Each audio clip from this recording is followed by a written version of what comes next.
And now it's time for our third session this morning, which is entitled Building Resilient Communities. So it's my pleasure to introduce our presider for this session, Ms. Teresa Coons.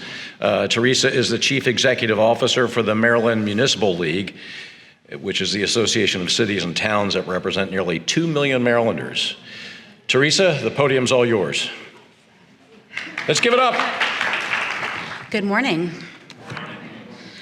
So as communities across the country face increasing challenges, from climate change and public health crises to economic instability and social inequities, some of which we're seeing a lot more impactful here in Maryland over the last several months, the role of local government in fostering resilience has never been more critical.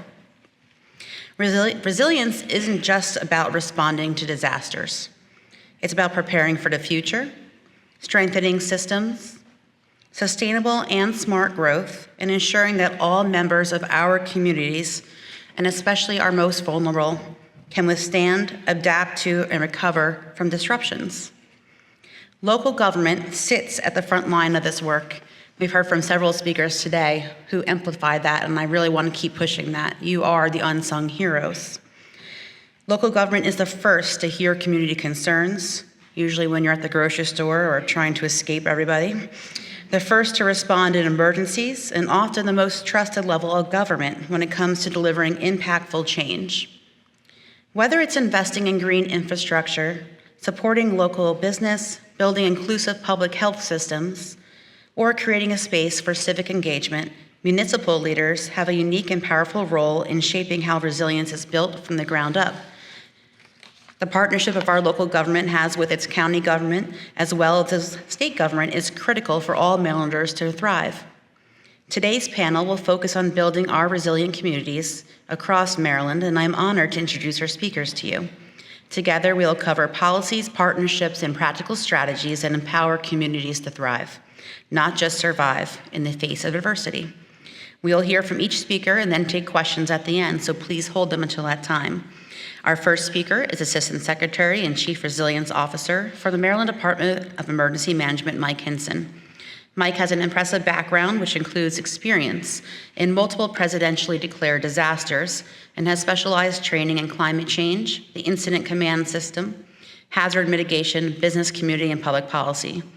His office provides statewide coordination for resilience across all hazards, ensuring that Maryland can adapt to changing conditions and prepare for, withstand, and rapidly recover. Mike previously served with the Howard County Office of Emergency Management in various positions, including more than 3 years as its director. Following Mike, Secretary Rebecca Flora for the Maryland Department of Planning will present. Secretary Flora has been a strong supporter of the League and our 161 local governments since our tenures began together, so I appreciate everything you're doing for us. The Department of Planning provides comprehensive leadership of the department's mission, objectives, and initiatives, including oversight of planning services, state data center, the Maryland Historical Trust, and Jefferson Patterson Park and Museum in Calvert County, which is also a personal favorite of my boys. We go there quite often. Secretary Flora comes to the Department of Planning with extensive urban planning experience, having worked in the Pittsburgh area for more than 20 years in project management and community development, and was the first executive director of the Green Building Alliance. Please help me welcome Mike to the podium first. Good morning. How's everybody doing today? Good? All right. Well, first of all, thank you very much, and thank you for all your work at MML. I really could have used an intro like that when I was meeting my in-laws for the first time. Would have been helpful. So, I am Mike Hinson, as was shared with you. I am the Chief Resilience Officer for the state of Maryland, also the Assistant Secretary at MDEM. The Department of Emergency Management oversees, obviously, a response to disasters and other crises of that nature, but what's important here is it was chosen as the home of the Maryland Office of Resilience. And the reason for that is largely emergency management doesn't actually own the things. They don't have the people, they don't have the assets, but they have the ability to coordinate across the whole of government to bring everyone together and eventually find the solution that works for everyone. It was mentioned that I was at Howard County before I came to the state. Dr. Ball, who I was there with obviously, can also share that that's how we achieved a lot of success in Howard County, is once again that intra-agency coordination, and it's the way that we now approach things with the Maryland Office of Resilience. So with that, I'll just talk a little bit about our office and what brought it to be before I get into some of the things that will more directly or indirectly impact you or interest you. Hope that's not my phone. Well,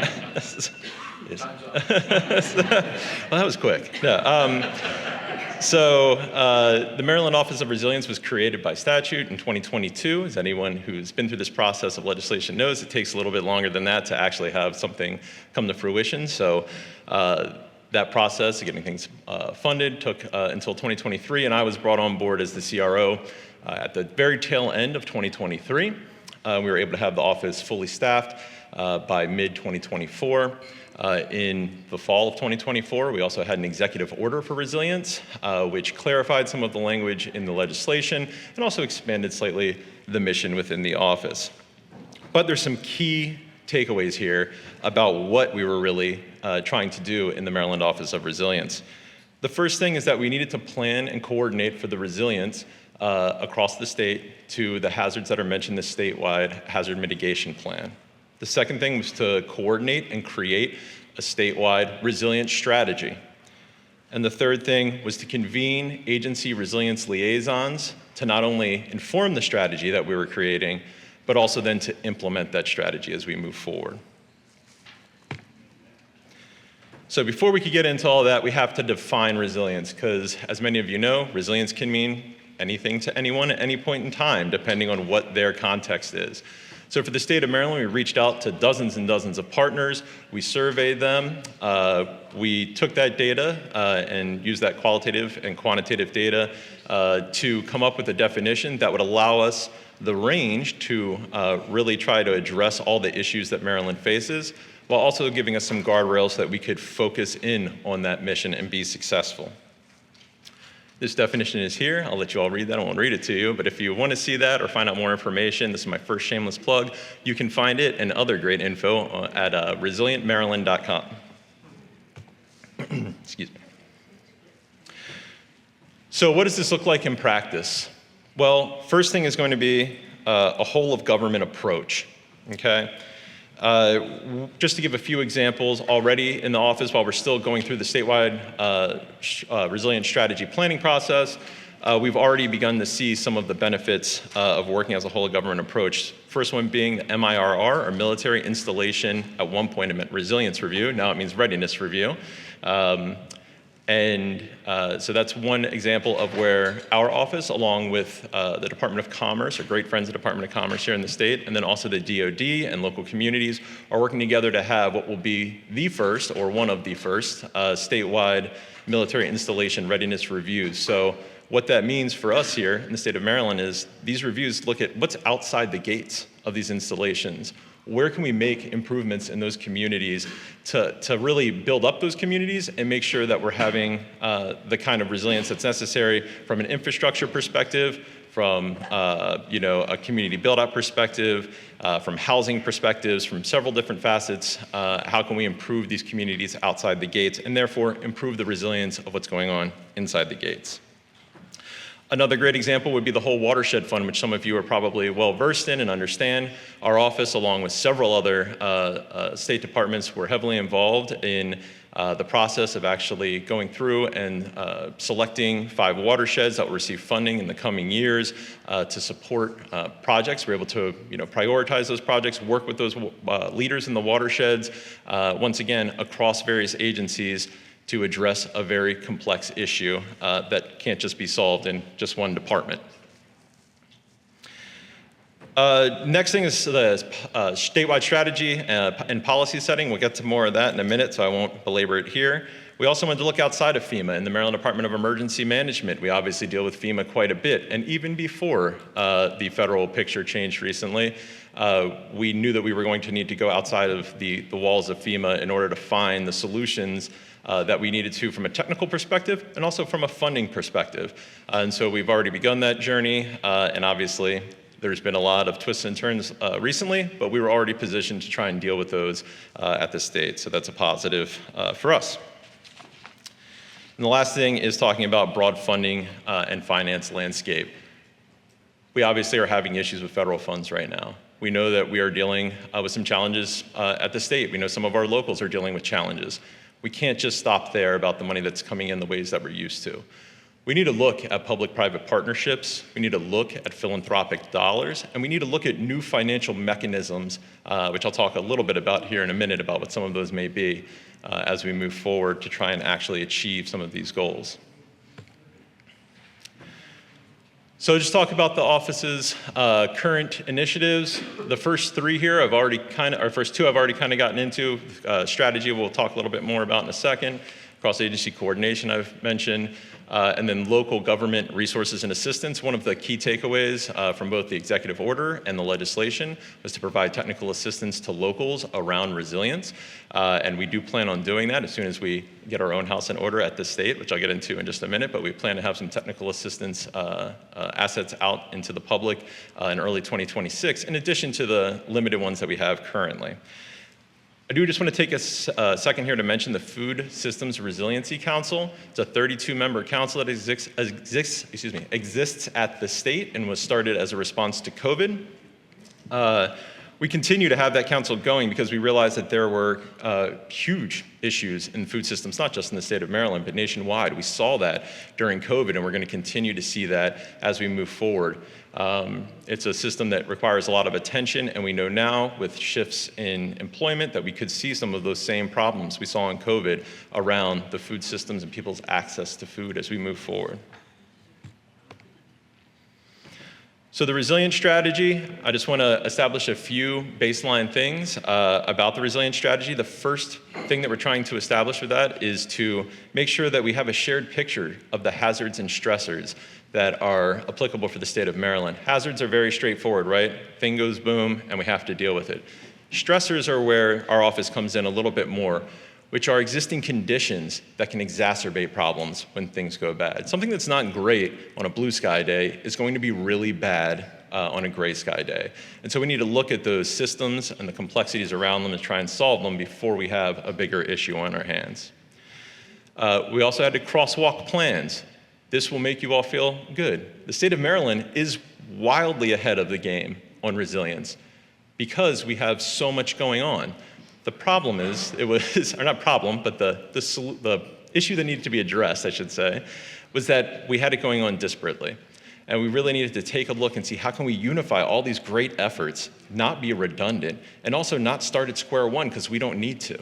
And so, once again, just trying to figure out where we're at on crosswalking those plans, and I'll talk a little bit more about that in a second. The next two things here just deal with setting goals and then prioritizing recommendations to meet those goals. We don't just want to talk about lofty ideas. How do we get there? We want to actually see the implementation of these things. And the last point is talking about a framework for place-based resilience. We know there are some places where we can move the needle more than others that need us to move the needle more than others. And so we need to find out where those places are, and we need to bring to bear all the resources that the state can in order to move that needle as reasonably quickly as possible. The crosswalking of plans that I mentioned, when we initially surveyed folks for any plans they thought were directly or tangentially related to resilience for the state, we got 39 different submissions. That was in the first 2 weeks. Now I'd say we're probably closer to 4 or 5 dozen plans that we've gone through and crosswalked. We're able to winnow that down to 13 main plans that most directly affected our mission area. And the end game here, not only did it inform our plan, but all of the action items and owners of those action items from those plans will be connected and integrated into the final statewide strategy. So once again, we're not duplicating efforts. All right. Snapshot real quick, we have close to 100 group participants in the strategy process, just showing that we are inclusive of our various partners across the state.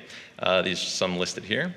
I want to once again push the resilientmaryland.com tool that has access to different streams of funding.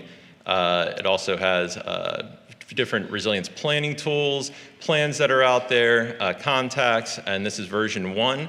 So please feel free to use it. Obviously, we're having to keep up with it as best we can with the changing finance landscape. And so we're planning a version 2 release here shortly.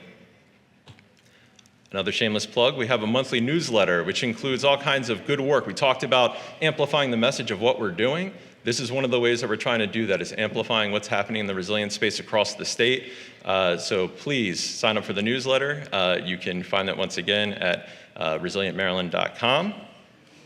And we also include the deadlines for all the upcoming grants at the very bottom of the newsletter. That's what everybody really wants to get to. Just real quick, I mentioned a couple of these, some work around the state, the whole watershed fund we talked about, the MIRR we already talked about, resilience authorities. For those who don't know, we have 2 resilience authorities in the state of Maryland already, and we have a third group that essentially operates as a resilience authority. Any jurisdiction can have one of these in the state. It is our office's hope to promote these throughout the state, at the very least at the regional level, if not locally. And so we're going to really take a look at that as we go into next calendar year, how we can do that. And the reason why resilience authorities are important are because they offer you new financial mechanisms that aren't always available to us at the local level of government. So it's kind of a nice way to consider other ways of funding projects. We want to work really with those regional level partners across the state, including Tri-County Councils, the BMC, the COG, and we really want to make sure that we get that technical assistance out there so that local resilience planning is not only easier, but feeds into this larger system at the state level so that we can make sure, once again, that we're not just thinking of things from our offices at the state, but are inclusive of everybody at the local level. And with that, I will wrap up my time. As my email address. Summer Modelfino is my deputy. You can feel free to reach out to either one of us. We'd be happy to work with any of you or answer anybody's questions. So thank you very much. Good morning, everyone. Good to see you all. It is still morning, and I am the last speaker before lunch, so we got to try to make this as interesting as possible. Thank you for all being here. Feel free to stand up and do jumping jacks to stay warm. That is all good. I am really thrilled to be here. This is a program that I think I came to last year for the first time as a relatively new secretary that came in with Governor Moore, and proudly and so honored to be serving Governor Moore's administration. And I have other secretaries and state workers here. Thank you for being here. But this whole notion of public service and all of the programming and everything, this goes deep with me. It actually goes back. I in my Pittsburgh journey, taught adjunct at Carnegie Mellon University at the Heinz College for 10 years. And really, 300 students came through, and I am just so proud of each and every one of those students, including Secretary Day, if you have not heard, was one of my students. And so when we both found out that we were, surprisingly found out that we were going to be part of Governor Moore's cabinet, that was pretty exciting. I mean, what could be better than to have one of your students working alongside of you and being part of the cabinet? So really, really terrific. Small story about me and my background in that regard. But what I want to share with you is we have a dilemma in policy and in writing code. Because when we do code, it kind of gets stuck.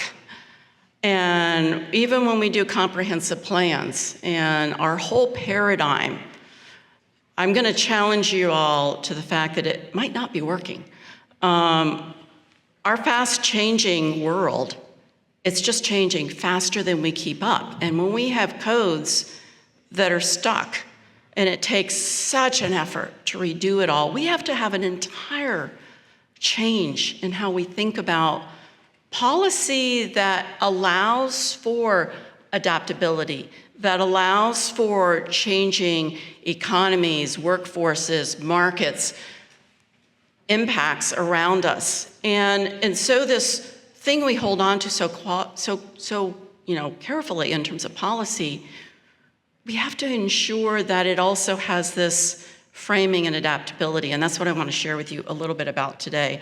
And that is around essentially what has worked incredibly well for Maryland for quite some time. Success, great. We have this amazing state we live in with all of these areas that have been protected and conserved, and it's what makes Maryland so amazing, from Mountain Maryland to the Eastern Shore where I live and everything in between, because we've preserved and protected.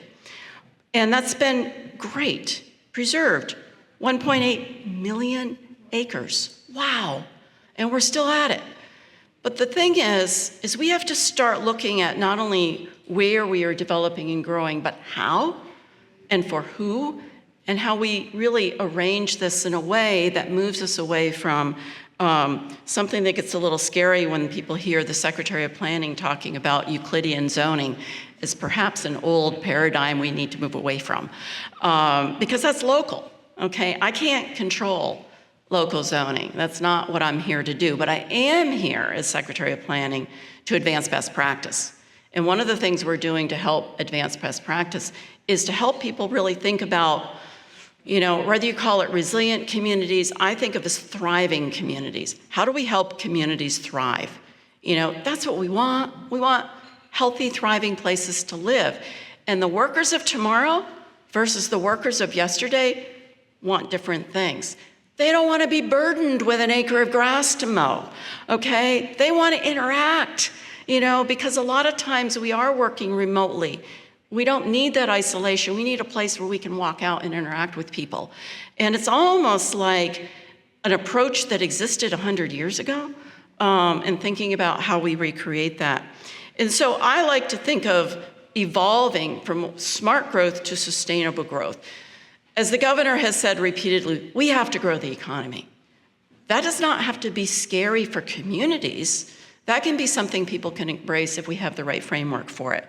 And that's what we're trying to advance. So in this past session, Senate Bill 266, House Bill cross-referenced as 286, which, pay attention, relates to local comprehensive planning and state economic growth, resource protection and planning policy, includes in it something that we have advanced. Where's my little note card? You can get that out there.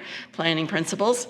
To create and think about things, which was originally there as visions, vague, what are we doing? To something more as a web and framework of how we think about planning and policy framework. And so it's in the code. It is code.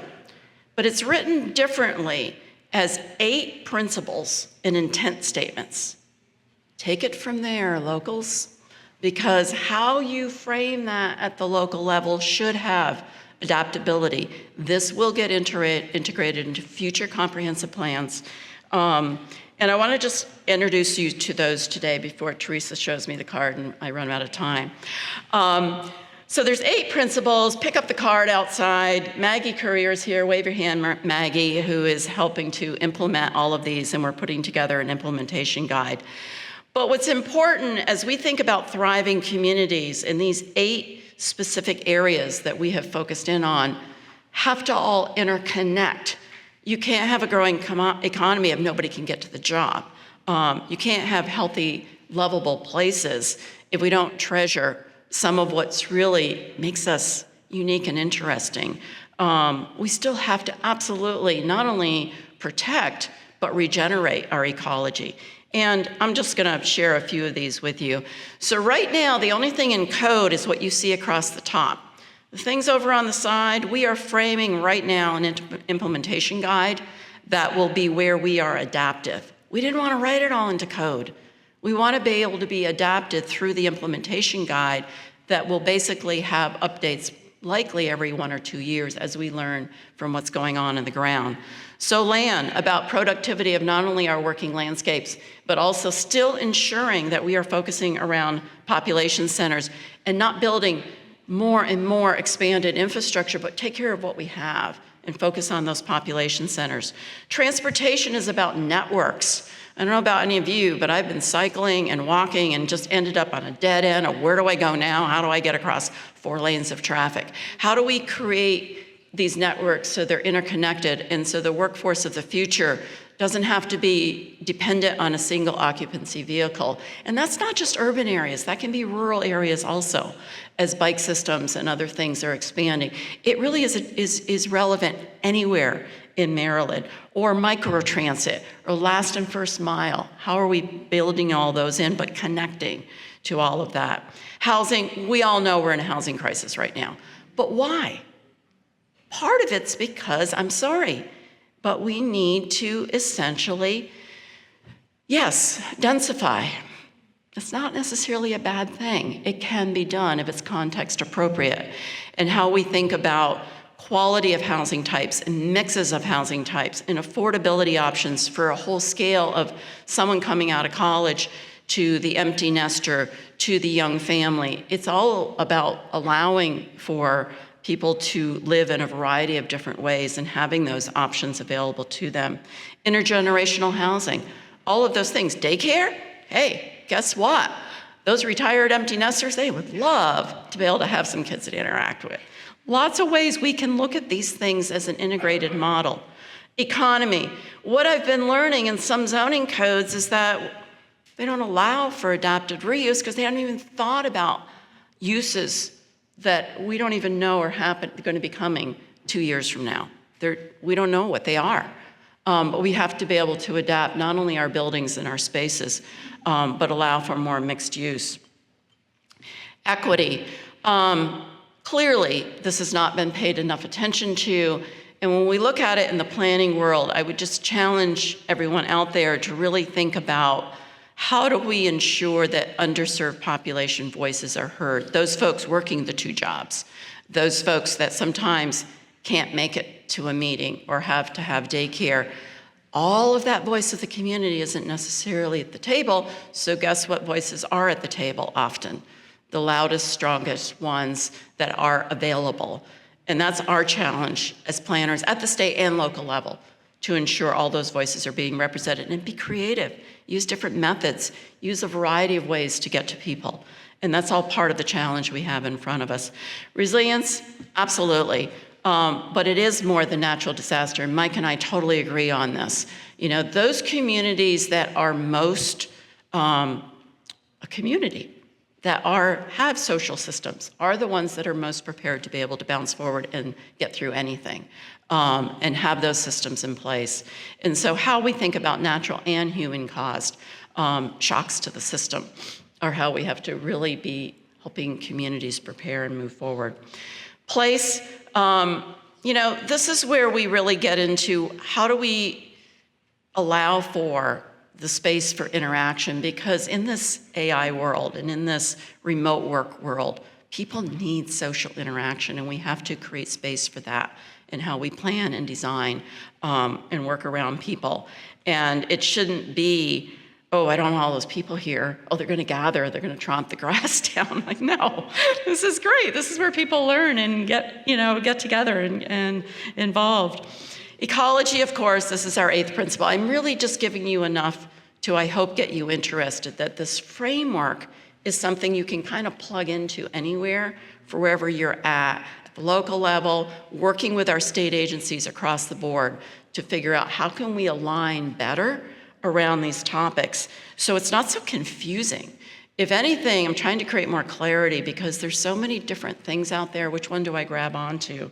We're trying to create a organizing framework that we can all kind of plug into in a variety of ways.